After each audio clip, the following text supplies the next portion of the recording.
শুভেচ্ছা শুভেচ্ছা শুভেচ্ছা দেশে এবং দেশের বাইরে যে যেখান থেকে আমাদের ভিডিও দেখছেন আপনাদের সবাইকে আন্তরিক শুভেচ্ছা। তো আজকে মে 10, আমাদের first week of the May months শেষ হলো। এখন আমরা সেকেন্ড উইকে মার্কেটে কি আপডেট আছে, নেক্সট উইকে আমরা কিভাবে মার্কেটকে আমাদের প্রফিটেবিলিটির জন্য ইউটিলাইজ করতে পারি সেই বিষয়ে উইকলি ফোরকাস্ট সম্পর্কে আমরা একটি ধারণা নেওয়ার চেষ্টা করব। তো চলেন চার্টের দিকে মুভ করি। প্রথমে DXY, আপনারা যদি লাস্ট উইকের অ্যানালাইসিস দেখেন, এই ডেইলি এফভিজিটি ছিল আমার টার্গেট এবং আমি বলেছিলাম মার্কেট এই এফভিজি থেকে উপরের দিকে মুভ করবে। তো যথারীতি মার্কেট সেটি করেছে, এই এফভিজি থেকে নিয়েছে এবং এখান থেকে একটু নিচের লেভেল থেকে মার্কেট সুন্দর মতন একটা পুল ব্যাক উপরের দিকে দিয়েছে। এখন নেক্সট উইকে, আগামী উইকে কি হতে চলেছে সেটা একটু আমরা দেখি। দেখেন সেম এই উইকে আরো একটি মার্কেট স্ট্রাকচার শিফট বা ব্রেক অফ স্ট্রাকচার এখানে ক্রিয়েট করেছে এবং সুন্দর আরেকটি এফভিজি এইখানে ফর্ম করেছে ডেইলি লেভেলে। তো যথারীতি এই উইকেও মার্কেট যেটা করবে সেটা এই এফভিজিতে আসবে, এসে এখান থেকে আবার একটি পুলব্যাক উপরের দিকে দিবে until unless this order block, এই অর্ডার ব্লককে না যাওয়া পর্যন্ত। সো এখন চলেন আমরা ইউরোর দিকে মুভ করি। আমরা যদি ইউরোকে দেখি, this is hour dealing range, এই লেভেল থেকে এই লেভেল এবং রেঞ্জের 50% হচ্ছে এই অংশ আর এর নিচের অংশ হচ্ছে দিস সাইড। সো উইকলি লেভেলে এখন আপনারা যদি এইভাবে দেখেন, আমি আগেও বলেছিলাম এখানে একটা ব্রেকার ব্লক কনফার্ম করেছে এবং এই ব্রেকার ব্লকের এখানে একটি এফভিজি ছিল যে এফভিজিকে 2-3 বার 4 বার 1 2 3 4 রিটেস্ট করে মার্কেট নিচের দিকে মুভ দিচ্ছে।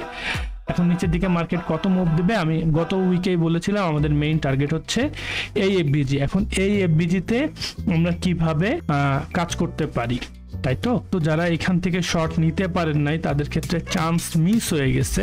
What you people can do here, so আমরা যেটা করতে পারি নেক্সট উইকে H4 লেভেলে মার্কেট এই লেভেলে যদি আসে, যেটা আসার সম্ভাবনা অনেক বেশি, আসলে দেন এখান থেকে একটা শর্ট আমরা জেনারেট করব এবং আমাদের টার্গেট থাকবে ওই ডেইলি এফভিজি পর্যন্ত।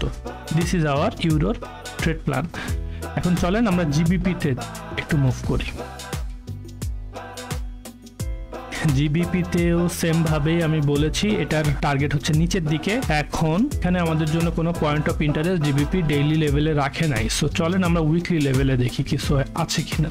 উইকলি লেভেলেও কোনো পয়েন্ট অফ ইন্টারেস্ট আমাদের জন্য জিবিপি রাখে নাই, কিন্তু আমরা যেটা করতে পারি সেটা হচ্ছে এই সব বাই সাইড লিকুইডিটি H4 লেভেলে জিবিপি যদি টেক আউট করে, যেটা করার কথা নেক্সট উইকে, দেন টেক আউট করার পর এই লেভেল থেকে যদি আমরা একটি মার্কেট স্ট্রাকচার শিফট পাই, দেন আমরা আমাদের নিচের দিকে আমরা আমাদের শর্ট এক্সিকিউট করব। This is the simple plan for GBP. Last উইকে আমি জেপিওয়াই এর কথা বলেছিলাম এবং এই লেভেলটা ছিল আমার পয়েন্ট অফ ইন্টারেস্ট। আপনারা আমার লাস্ট উইকের ভিডিও দেখলেই বুঝতে পারবেন। সো জেপিওয়াই এখানে এসছে এবং যা তার পর দিনই দেখেন সুন্দর মতন দুইটা মুভ উপরে দিয়েছে। এখন এই উইকে জেপিওয়াই আমার সুন্দর পিওয়াই এইখান থেকে ফর্ম করছে। তো এই উইকে আমি ওয়েট করব জেপিওয়াই এর এই পিওয়াই তে আসার। যদি জেপিওয়াই এই পিওয়াই তে আসে, যেটা আসবে, আসলে আমি এইখান থেকে জাপানিজ ইয়ানকে উপরে লং করব। এর বাইরে আমার কোনো প্ল্যান নাই, কারণ জিবিপি ইউএসডি থেকে জেপিওয়াই ইউএসডি জেপিওয়াই আমি বেটার পিওয়াই পাচ্ছি। চলেন আমরা ইউএসডি ক্যাডে একটু দেখি। মজার বিষয় দেখেন, আমি আপনাদেরকে বারবার বলেছিলাম এবং এটা এখানে স্ক্রুগালটা এখন করাই আছে, কিন্তু এই প্ল্যানটা এক্সিকিউট হয় নাই। এখানে নতুন করে আরেকটি ব্লক ক্রিয়েট করে মার্কেট মুভ দিচ্ছে ডেইলি লেভেলে। যদি আমরা ক্যাট দেখি, so now it's back in good shape. What is that?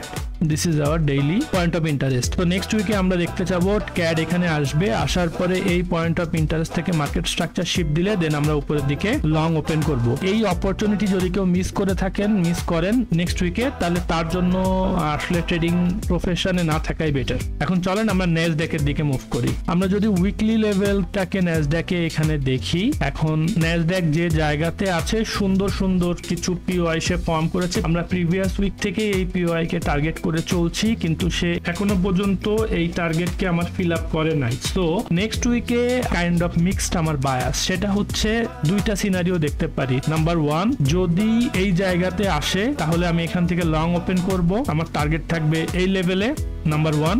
আর যদি এটা না করে সে ডিরেক্টলি এই দিকে চলে যায়, দেন এইখানে আসে এবং এখান থেকে মার্কেট স্ট্রাকচার শিফট করে, দেন আমি নিচের দিকে শর্ট করব। এই দুইটার বাইরে আমার নেক্সট উইকের কোনো ট্রেড প্ল্যান ন্যাসড্যাকের জন্য নাই। এখন চলেন আমরা গোল্ডের দিকে মুভ করি। এখন দেখেন এখানে দুইটা সিনারিও। 3200 লেভেলে আমাদের উইকলি সেল সাইড লিকুইডিটি আছে, এর নিচে আছে উইকলি বিজি, আর উপরে আছে আমাদের বাই সাইড লিকুইডিটি। এখন গোল্ডে আপনারা সবাই জানেন যে আমার বায়াস হচ্ছে বুলিশ, ক্লিয়ার। যেহেতু আমার বুলিশ বায়ার, আমি গোল্ডকে এই লেভেল থেকে লং করার চেষ্টা করতে চেয়েছিলাম, যেহেতু সেটা শুক্রবার ছিল এবং ভারত পাকিস্তান ওয়ার চলতেছে, সেই কারণে আমি এই লংটা করি নাই। এখানে দুইটা সিনারিও আছে গোল্ডে। যেহেতু গোল্ড বারবার এই জায়গাটাতে মুভ করে উপরে উঠতে পারতেছে না এবং ভারত পাকিস্তান একটা ওয়ার চলছে, so I am confused here যে গোল্ড যে এখন ডিরেক্টলি উপরে চলে যাবে এইটা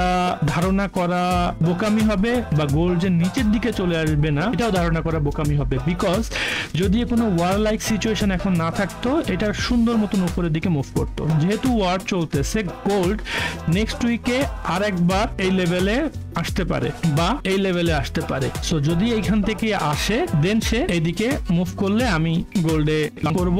আদারওয়াইজ সে যেটা করতে পারে নেক্সট উইকে এরকম একটা উপরের ব্যাক দিয়ে দেন এসে দেন যদি একটা লং উপরে জাম্প করে, দেন আমি এখান থেকে লং করব। এর বাইরে কোনো সিনারিও আমার গোল্ডে আপাতত নাই। তো চলেন এখন টিসির দিকে মুভ করি। সবাই ক্রিপ্টোর জন্য এই লেভেল থেকে আমরা লাফালাফি অলরেডি শুরু করেছি যে ক্রিপ্টোতে হয়তো বুল এবং এ সরাসরি এইদিকে ভাঙবে, কিন্তু as you can see here BTC তে আমার সিম্পল পয়েন্ট অফ ইন্টারেস্ট হচ্ছে উইকলি এফবিজি। অনেকেই বলবে এই উইকলি এফবিজি তে আসবে না, ইউ নেভার নো। টিসি যে মোটা এরকম ড্রাস্টিক উপরে মোটা দিয়েছে because on and only Pakistan ওয়ারের কারণে। তো ওয়ার লাইক সিনারিওতে যে সমস্ত মুভ দেয় সেটাকে বেসিক্যালি বিটিসি আবার মিটিগেট করতে নিচে আসে। তো আমার কয়েকটা সিনারিও এখানে আছে, সেটা হচ্ছে বিটিসি একটা শ্যালো পুলব্যাক এদিকে দিবে অ্যারাউন্ড দিস জোন।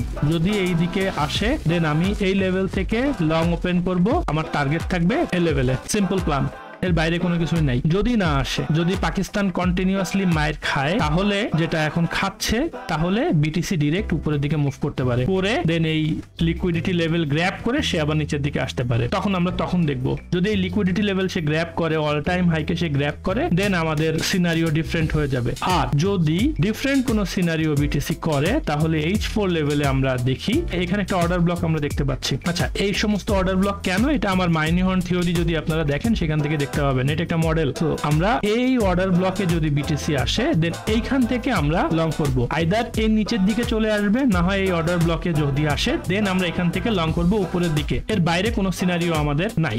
এখন বিটিসির সাথে সাথে আমরা আদার কিছু অল্ট কয়েনের দেখার চেষ্টা করি। ইথোরিয়াম কি করতে যাচ্ছে? ইথোরিয়ামের পয়েন্ট অফ ইন্টারেস্ট আমার this daily FBG. So ethereum যদি বিটিসি যখন ওরকম পুল ব্যাকটা দিবে, ইথোরিয়াম এইদিকে চলে আসবে, আসলে দেন এখান থেকে আমরা এর লং করব উপরের দিকে। সেকেন্ড হচ্ছে বিএনবি, সেম প্ল্যান আপনারা নিশ্চয়ই দেখতে পাচ্ছেন। সো বিএনবি তে আমার আলটিমেট টার্গেট হচ্ছে এটা, এই লেভেল। কিন্তু এই লেভেল থেকে আমি লং করব না, একে আমি ওয়েট করব বিএনবি বিটিসির পুল ব্যাকের সঙ্গে সঙ্গে বিএনবি এই লেভেল অর এই লেভেলে আসবে, দেন আমি এর এখান থেকে উপরের দিকে লং করব। এর বাইরে বিএনবি তে আমার কোনো সিনারিও নেই, সেটা হচ্ছে 583 600 এই লেভেল থেকে আমি এর লং করার চেষ্টা করব উপরের দিকে। Thanks for watching, that's all for today. Like করবেন, কমেন্ট করবেন, শেয়ার করবেন এবং সাবস্ক্রাইব করবেন আমাদের চ্যানেলকে।